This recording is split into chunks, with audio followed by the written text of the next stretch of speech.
The space near the Kepler Rift had been quiet for centuries. Ships moved along safe routes. Traders bought and sold their goods, and the Valorian Empire kept watch over everything. Commander Zevrik stood on his patrol ship's bridge, expecting another normal day. His scaled fingers tapped on the control panel as he checked the readings. Nothing interesting ever happened in this sector. Then the alarms screamed to life. Every screen on the bridge turned bright red. The crew jumped from their seats, shouting reports and checking systems. Something impossible had just happened. "Commander, we have a contact," the sensor officer said, his voice shaking. "A ship just appeared 300,000 kilometers away. No warning, no energy signature, nothing. It just showed up out of nowhere." Zevrik's eyes narrowed as he looked at the main screen. The ship floating in space was massive, almost 2 kilometers long. Its hull was dark gray with strange markings he didn't recognize. Weapons covered every surface, and thick armor plating made it look like a floating fortress. This was a warship, and a serious one. "Run it through the database," Zevrik ordered. "I want to know what we're dealing with." The computer worked for several seconds, searching through thousands of known ship designs. Finally, it gave its answer. "No match found. This vessel is unknown." A chill ran down Zevrik's spine. Unknown ships didn't just appear in Valorian space. "Send a communication signal." Standard greeting protocols. The communications officer worked at his station, then looked up with confusion on his face. "Sir, they're responding, but the language is completely unknown. The computer is trying to translate now." After a moment, a face appeared on the view screen. The creature had smooth skin, 2 eyes facing forward, and dark hair on top of its head. It wore a blue uniform with gold decorations. When it spoke, the words came through with a slight delay as the computer translated. "This is Captain Jake Morrison of the Earth Defense Force Warship Defender. We mean no harm, but we will defend ourselves if threatened. Please identify yourselves and state your intentions." Earth, humans. Zevrik had heard those words before in old reports. The humans were supposed to be primitive, stuck on their single planet, barely able to leave their own star system. Yet here was one of their warships sitting in the middle of Valorian territory with technology that shouldn't exist. "I am Commander Zevrik of the Valorian Imperial Navy," he said, trying to sound confident. "You have entered restricted space. Power down your weapons and prepare to be boarded for inspection." The human captain's face didn't change, but something shifted in his eyes. "I'm afraid we can't do that, Commander. We're on a diplomatic mission and will not be boarded without cause. However, we're happy to meet with your superiors to discuss peaceful relations." Zevrik felt anger rising in his chest. No one refused Valorian orders. "You will comply or you will be fired upon. This is your final warning." Captain Morrison leaned back in his chair and sighed. "Commander, I strongly advise against hostile action. Our shields are at full power and our weapons are ready. We don't want to fight, but if you force one, you won't like the outcome." "You are outnumbered 14-1, Zevrik said, calling up reinforcements with a gesture. More Valorian ships appeared on sensors, surrounding the human vessel. "Surrender now or face destruction." The human looked tired, like a teacher dealing with a stubborn student. "Lieutenant Harper, defensive posture. Do not fire unless fired upon." "Yes, sir," a female voice answered from somewhere off-screen. Zevrik gave the order. His ship opened fire, joined by 2 nearby frigates. Bright streams of plasma and particle beams shot across space toward the human vessel. These weapons could cut through most ships like paper. Zevrik expected to see the hull crack and burn. Instead, something amazing happened. A shimmering blue barrier appeared around the defender. The weapon's fire hit the shield and simply vanished, like water drops hitting a hot surface. The energy dissipated into space harmlessly. The shield didn't even flicker or dim. It just absorbed everything they threw at it. "Report," Zevrik demanded, his voice no longer confident. "Sir, their shields absorbed a full weapons barrage from 3 ships. We didn't cause any damage at all. Not even a scratch." The weapons officer sounded terrified. "Their shield strength is reading at levels I've never seen before. It shouldn't be possible." On the view screen, Captain Morrison's face had turned cold and hard. "You fired first, Commander. We tried to warn you. Defender to all Valorian vessels, stand down immediately or we will disable your ships. You have 10 seconds to comply." Zevrik's pride wouldn't let him back down. He had called in reinforcements.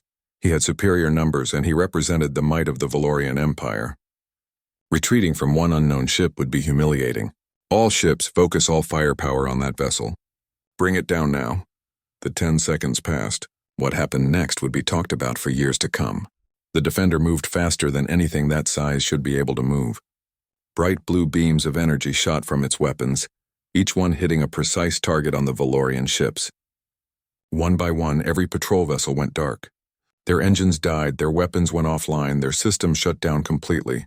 Within 90 seconds, 14 Valorian warships floated in space like dead metal shells. Only life support remained active. The Defender sat in the middle of them all, completely undamaged and unchallenged. Captain Morrison's voice came through the still-working communication channel. "We've disabled your vessels but left life support intact. Your crews are safe and unharmed. Consider this a demonstration of good faith. We could have destroyed you, but we chose not to. Now I'll ask again. Can we speak with your leadership about peaceful relations?" Zevrik stared at the view screen, unable to speak. His hands shook as he gripped the edge of his console. In less than 2 minutes, this single human warship had neutralized an entire patrol group without even getting scratched. They had moved like lightning, fired with perfect accuracy, and shown complete control over the situation. If this was just one ship, what was their entire fleet capable of? How many more of these vessels did Earth have? And why had all the intelligence reports said humans were primitive and harmless? Zevrik's communications officer looked at him, waiting for orders.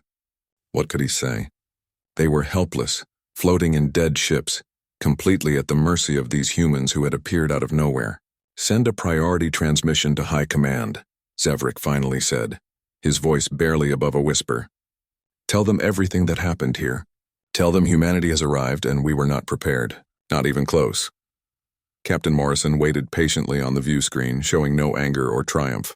He just looked calm and professional, like this had been a minor inconvenience rather than a one-sided battle. "We'll wait here for your response, Commander," Morrison said. "Take your time. We're not going anywhere. And again, we apologize for the misunderstanding. We came in peace and we still hope to leave in peace." The screen went dark as the human cut the connection. Zevrik sat in his command chair, surrounded by dead systems and emergency lighting.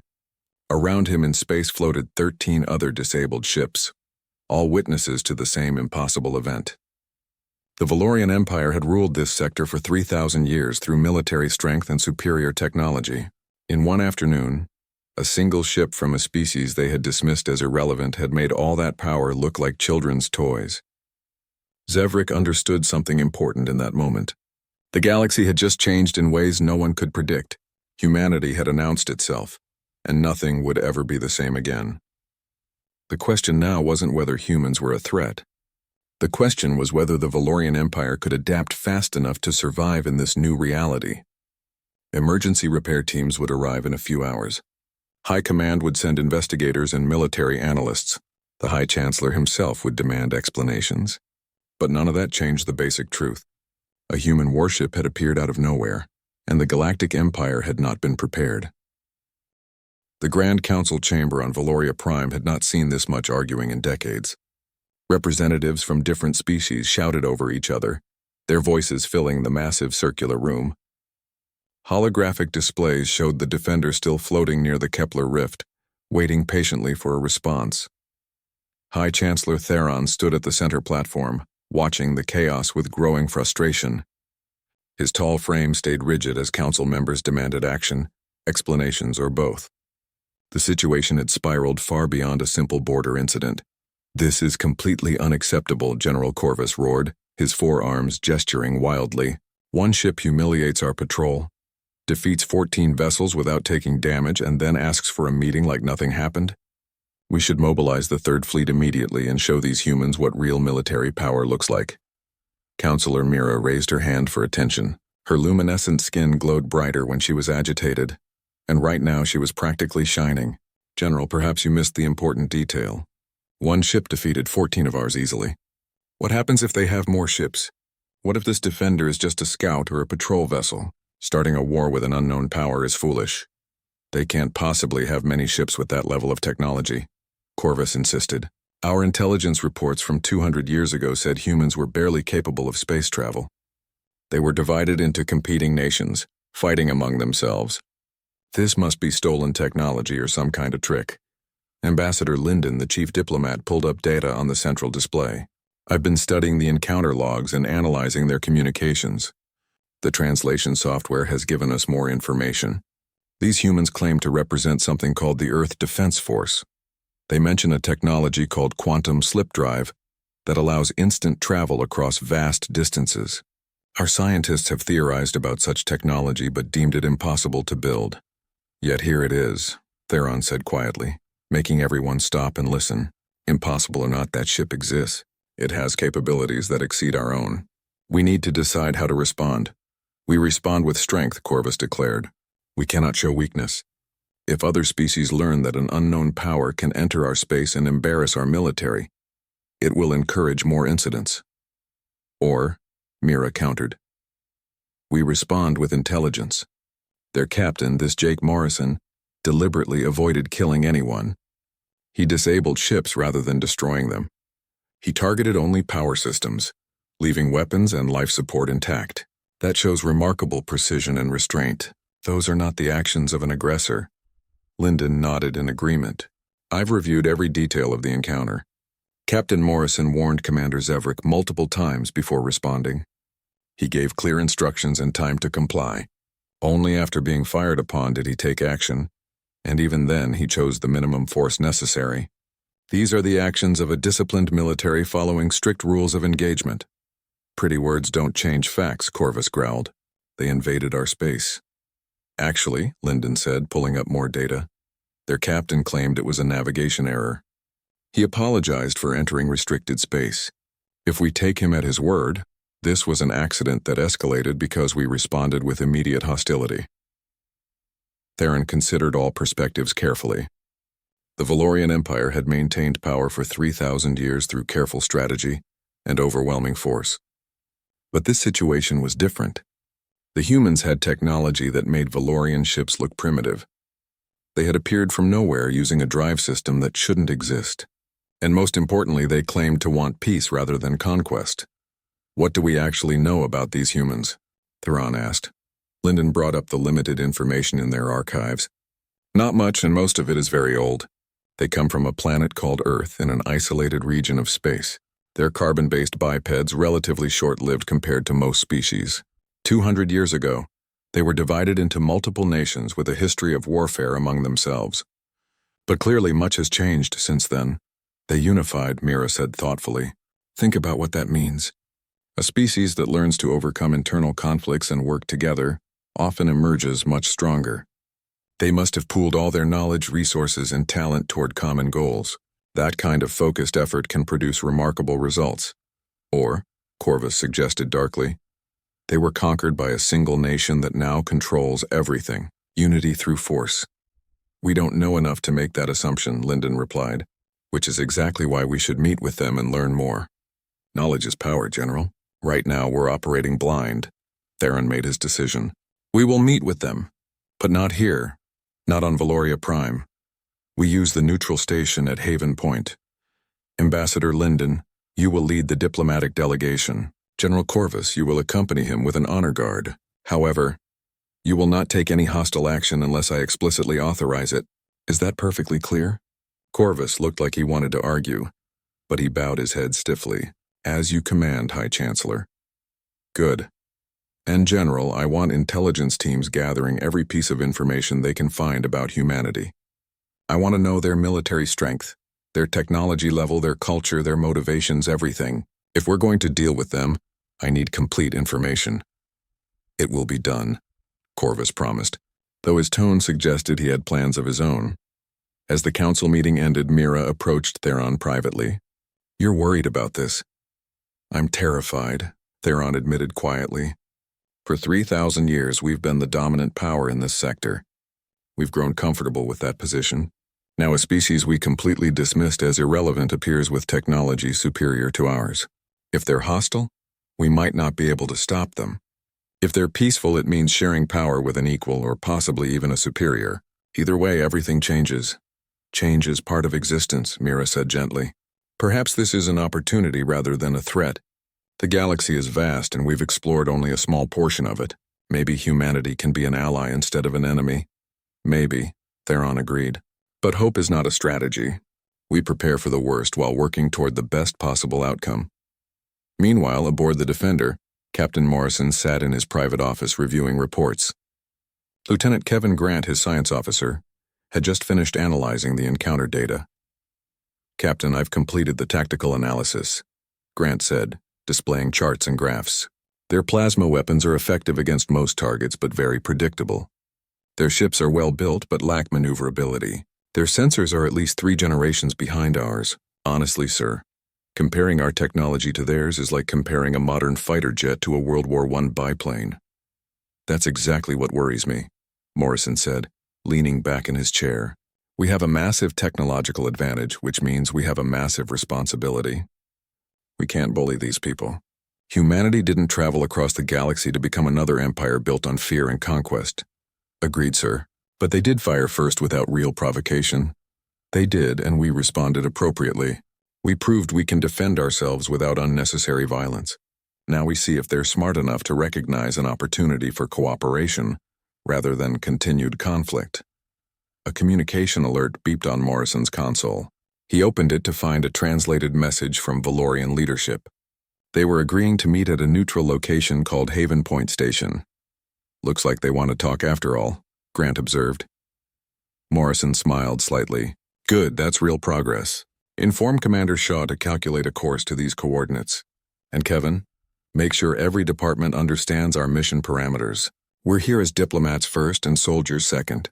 We need to make a good impression, or this entire mission fails before it really begins." "Understood, Captain. I'll spread the word." After Grant left, Morrison stood and walked to the viewport. The alien stars looked beautiful but strange. Humanity had dreamed of reaching the stars for generations. Now they were here, and the reality was more complicated than anyone had imagined. The Valorians weren't the monsters some people on Earth had feared they might find.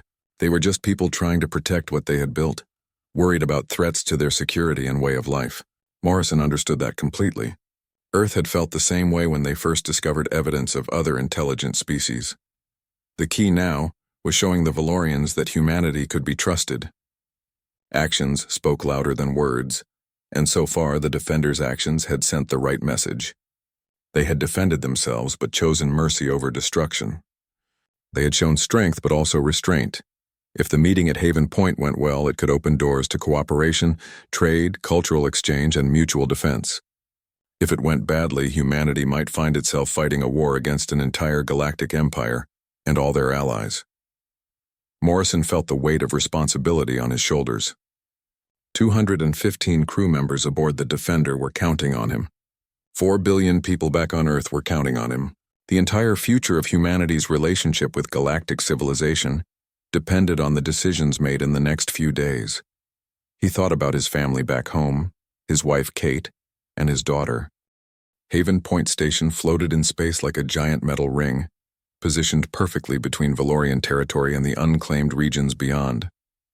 The massive structure had been built centuries ago as a place where different species could meet on neutral ground. Today, it would host the most important meeting in recent galactic history. Captain Morrison materialized on the transport pad with his team.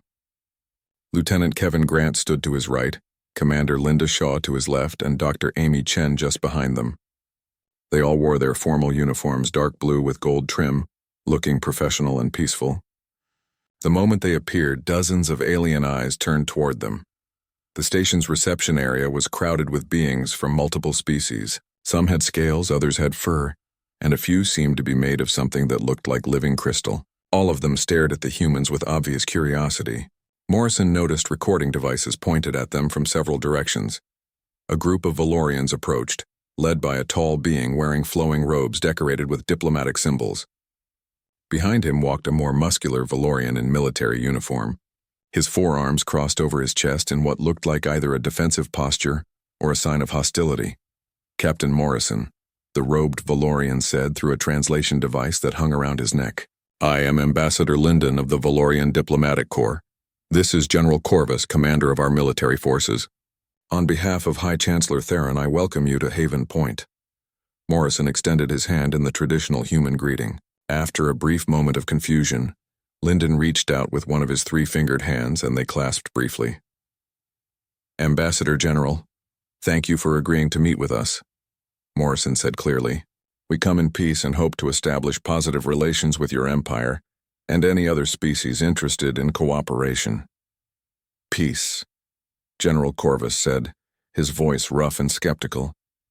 An interesting word from someone who disabled 14 of our ships.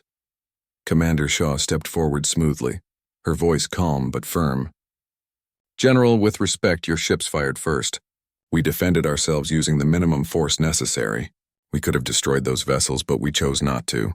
Every member of your patrol survived without serious injury. That was a deliberate choice on our part. A fact we acknowledge, Ambassador Linden said quickly, stepping between them. The High Chancellor was impressed by your restraint.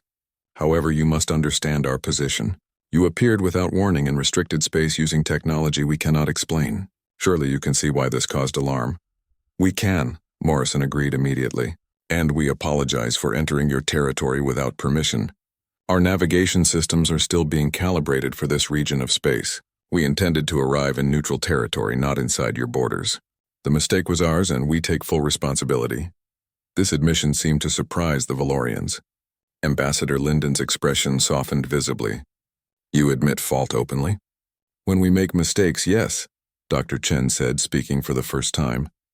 Honesty is the foundation of trust, Ambassador. We have no interest in deception or playing political games. We believe direct communication is the best path to understanding.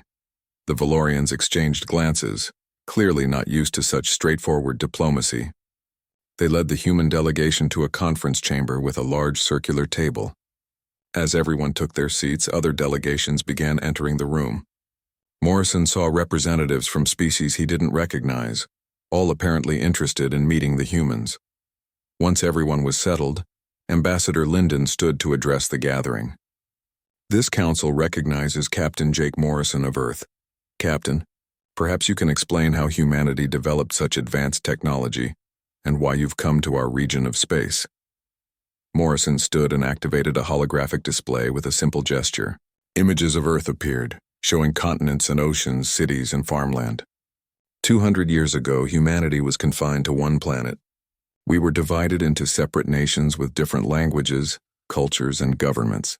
We competed for resources and sometimes fought wars against each other. Then something changed everything. The hologram shifted to show an ancient probe drifting through space, clearly alien in design. We discovered this probe in our solar system. It wasn't from Earth. Someone else had built it and sent it into our space. The probe contained a message, a warning that the galaxy was vast and often dangerous. It said that species who didn't prepare themselves usually became victims of those who did.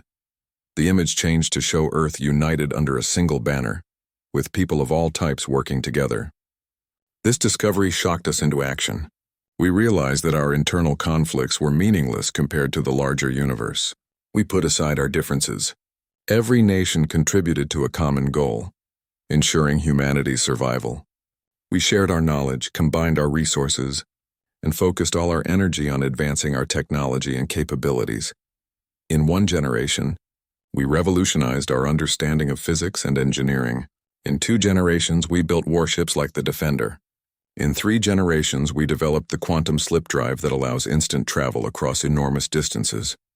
We did all this because we were motivated by survival and united by purpose. Impossible, General Corvus muttered. No species advances that rapidly. Humans do when we have a reason, Commander Shaw said with quiet pride. Adaptability is one of our strengths. We learn quickly, we innovate constantly, and we refuse to accept limitations that others consider fixed. A representative from the Krell Trade Federation, a being with multiple compound eyes and clicking mandibles, leaned forward. You claim to come in peace. What are your true intentions in this region? Morrison met the alien's gaze directly. We come to explore, to learn, to trade, and to build relationships. Earth has resources and technology we're willing to share. In return, we hope to gain knowledge, establish trade agreements, and find allies who share our values. Allies against what? General Corvus asked suspiciously. Against any threat to peace and stability, Morrison replied. That probe we found warned us the galaxy could be dangerous. We don't know what threats exist out here, but we know that isolation isn't the answer. Humanity believes that cooperation and friendship are stronger foundations than fear and domination. Dr. Chen added her perspective. We've studied your historical records, the ones available publicly. The Valorian Empire has maintained peace in this sector for thousands of years. That's admirable and impressive. We don't seek to disrupt that stability. We simply ask for an opportunity to participate in it, to contribute to it, and to benefit from it. Ambassador Linden studied the humans carefully. You speak well about peace, yet your warship is extremely powerful. How do we know you won't use that power to expand territory or force your will on others? Morrison had expected this question and prepared his answer. Because conquest isn't efficient or sustainable. History taught us that lesson repeatedly. Empires built on oppression and force eventually collapse from within. We're here to build partnerships based on mutual benefit, not an empire based on domination. Besides, he added with a slight smile, we have plenty of unclaimed space available if we wanted territory. We came here specifically because the Valorian Empire represents stability and order. We wanted to make contact with a civilization that understood diplomacy and cooperation. This reasoning seemed to resonate with Linden and several other delegates. The ambassador nodded slowly. A wise approach, Captain. And what exactly does your Earth Defense Force defend? Whatever threatens humanity or our allies, Commander Shaw answered. Pirates, hostile forces, natural disasters, anything requiring a military response. But our primary mission is defense, not aggression. The name reflects our actual purpose. A tall being with crystalline features representing the Scythian collective spoke up. You mentioned trade. What resources or technology does Earth offer? Lieutenant Grant pulled up economic data on the holographic display. We have rare metals, advanced computing systems, medical technology, agricultural products, and perhaps most valuable, our unique perspective on problem solving. Humans think differently than many species. That diversity of thought and approach can be valuable when facing complex challenges. The discussion continued for hours. Questions came from all directions, and the human delegation answered them patiently and thoroughly. They shared information about Earth's government structure, explaining their democratic system and how decisions were made. They described human culture, art, music, and philosophy. They discussed their technology openly, though keeping some military secrets appropriately classified. They also learned about the political landscape of this region. The Valorian Empire was the dominant power, but not the only one. The Krell Trade Federation controlled much of the commercial activity. The Scythian collective focused on scientific research. Several independent worlds maintained neutrality and survived through careful diplomacy. As the session began winding down, Ambassador Linden asked the question everyone wanted answered. Captain Morrison, you've shown us one warship. The Defender is impressive, clearly, but how many more ships does Earth possess? Morrison had known this question would come eventually. He could lie to make Earth seem more powerful, or he could downplay their strength to...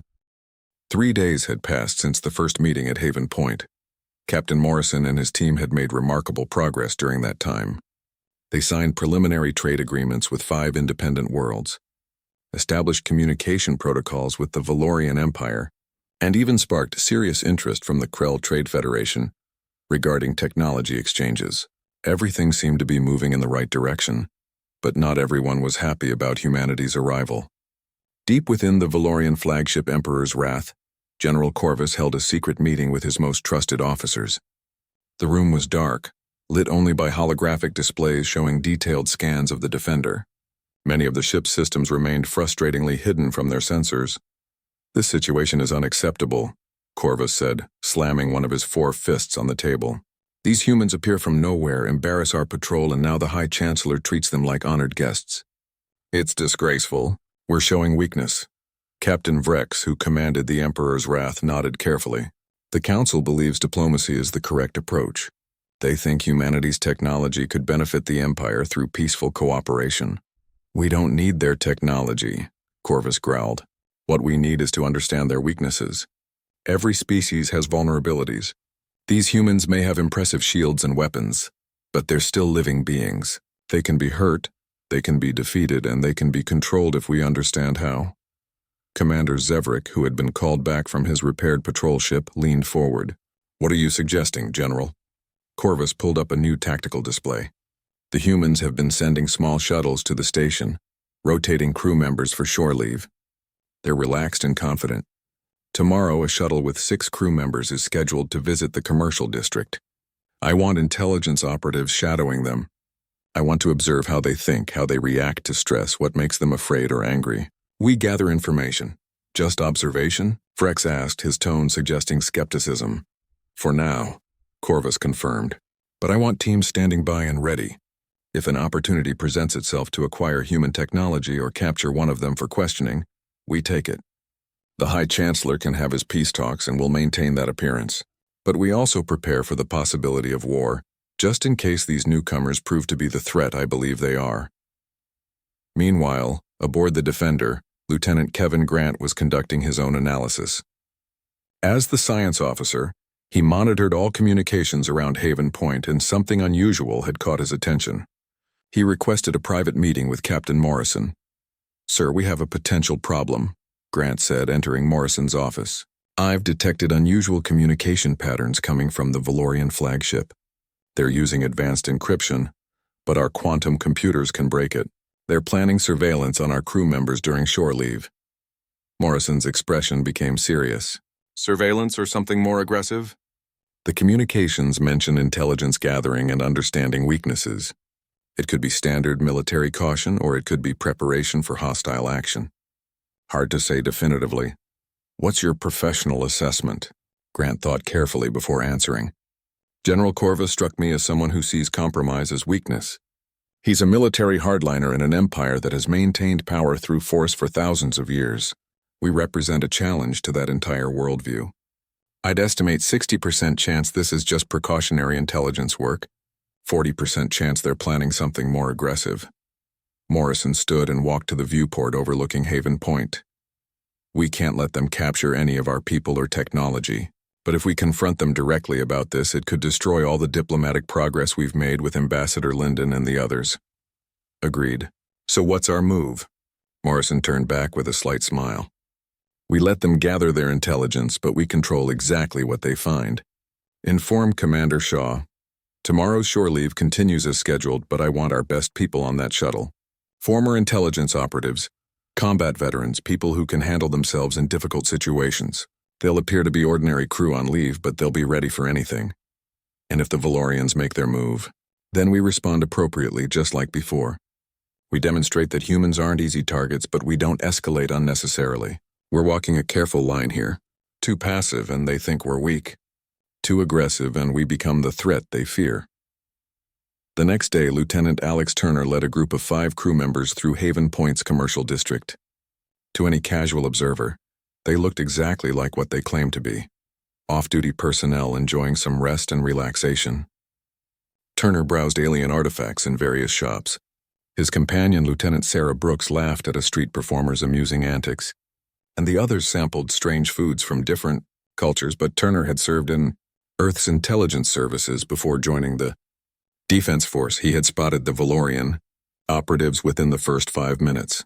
3 of them, trying too hard to look casual, following at a careful distance and using surveillance equipment that Turner's enhanced vision implants could easily detect.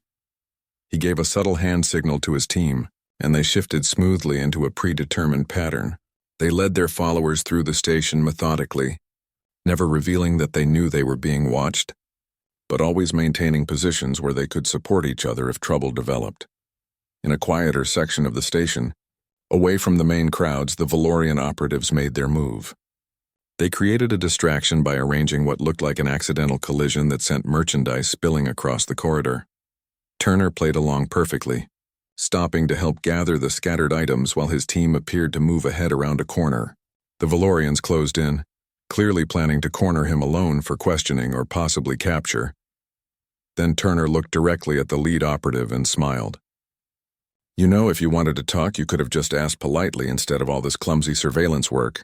The Valorians froze, suddenly realizing their cover was completely blown. "Let me save you some trouble," Turner continued in a calm, conversational tone. "You want to know about human capabilities? Here's what I can tell you openly. We're highly observant, we train extensively for various situations, and we're not nearly as naive as you hoped. We knew you were following us from the moment we left our shuttle. We could have evaded you easily if we wanted, but we chose not to because we have nothing to hide from potential allies." One of the Valorians, bolder than his companions, stepped forward aggressively. "You speak confidently for someone alone and outnumbered in an unfamiliar environment." "Alone?" Turner raised an eyebrow. "Right on cue. His 5 team members emerged from various positions around the area. They had never actually left. They had simply positioned themselves strategically in concealed locations, watching and waiting. And outnumbered is a matter of perspective and capability, not just numbers. Sarah Brooks stepped up beside Turner, her posture relaxed but ready. "Gentlemen, we're not looking for confrontation. We understand you have concerns about us. That's natural and expected. But sneaking around and planning ambushes isn't how you build trust between potential allies. We have our orders," the lead operative said stiffly, though his confidence had clearly wavered. "And we have ours," Turner replied. "Our orders are to be diplomatic and respectful, even when others don't show us the same courtesy." So here's what happens next.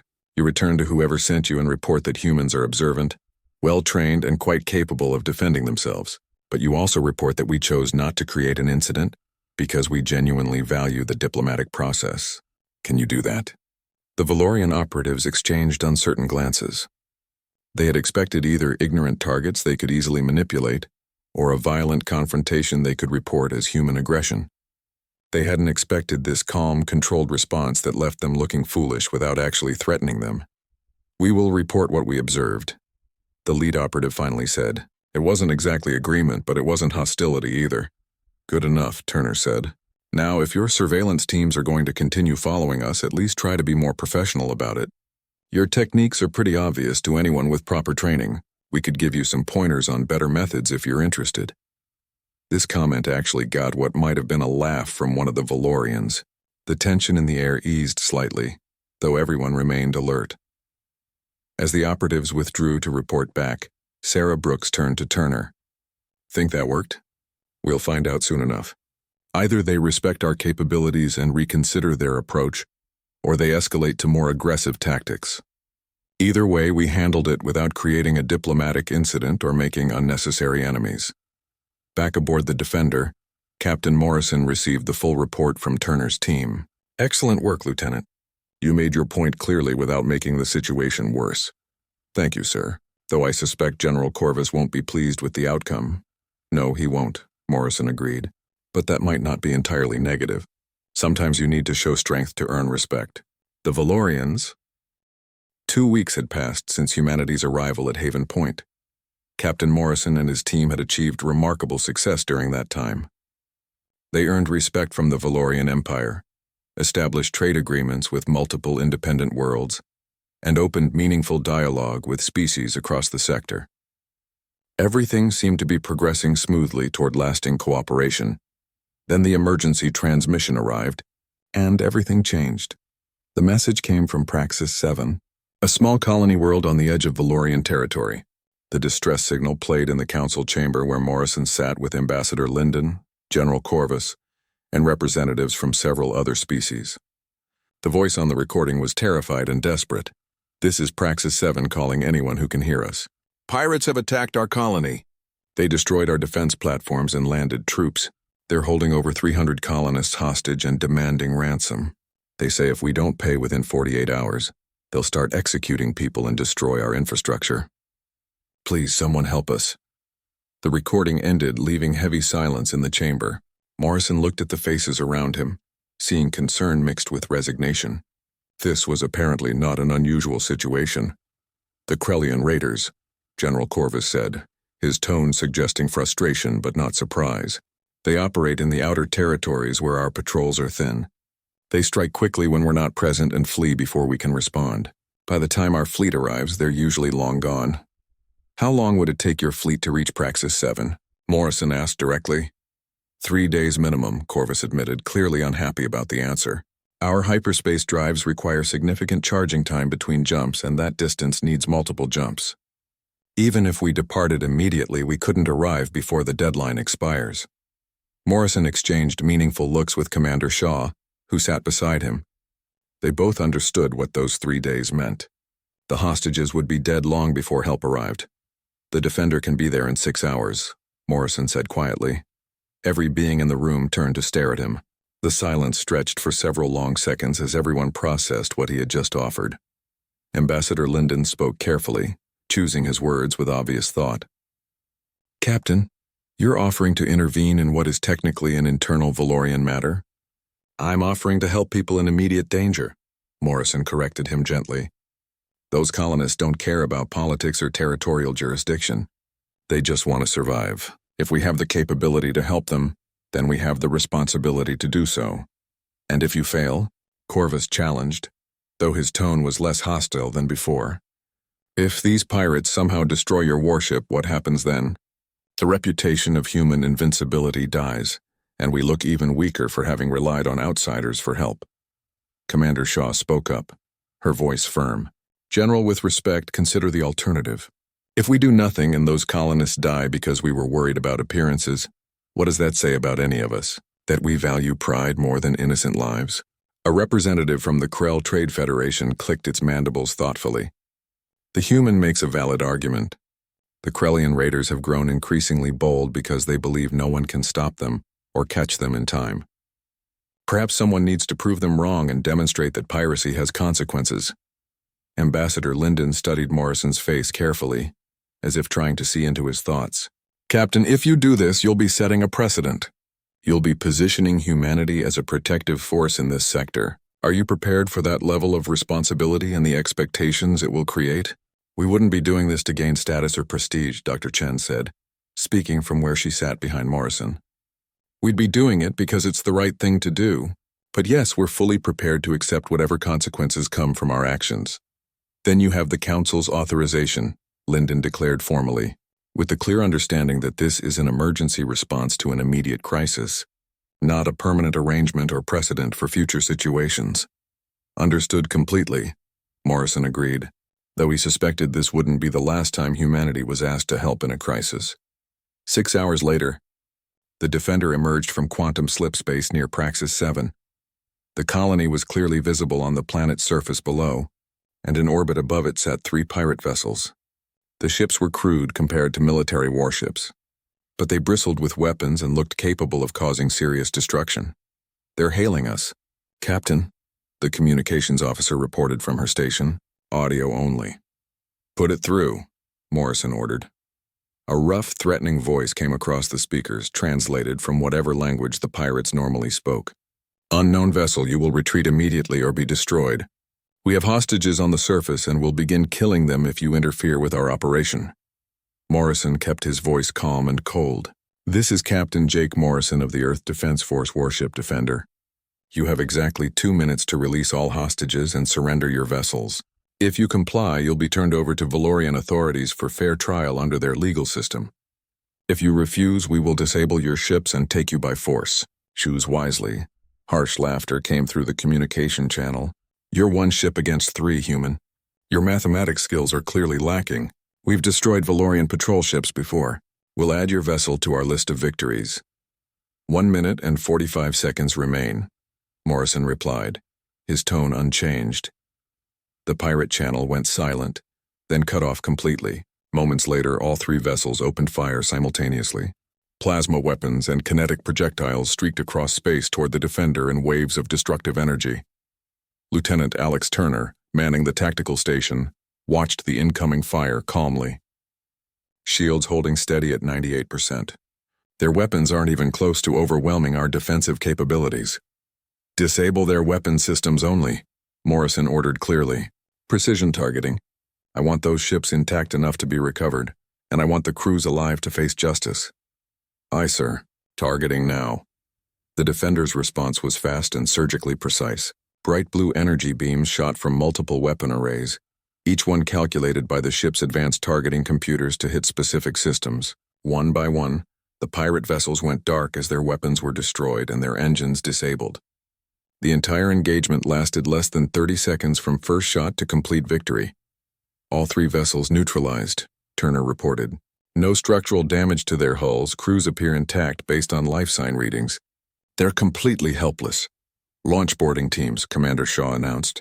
Marines are standing by and ready to go.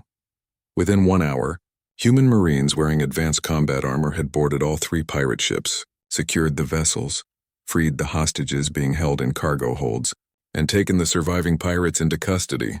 Not a single hostage had been hurt during the rescue operation, and while some pirates had suffered injuries when they foolishly resisted the boarding teams, there were no fatalities on either side.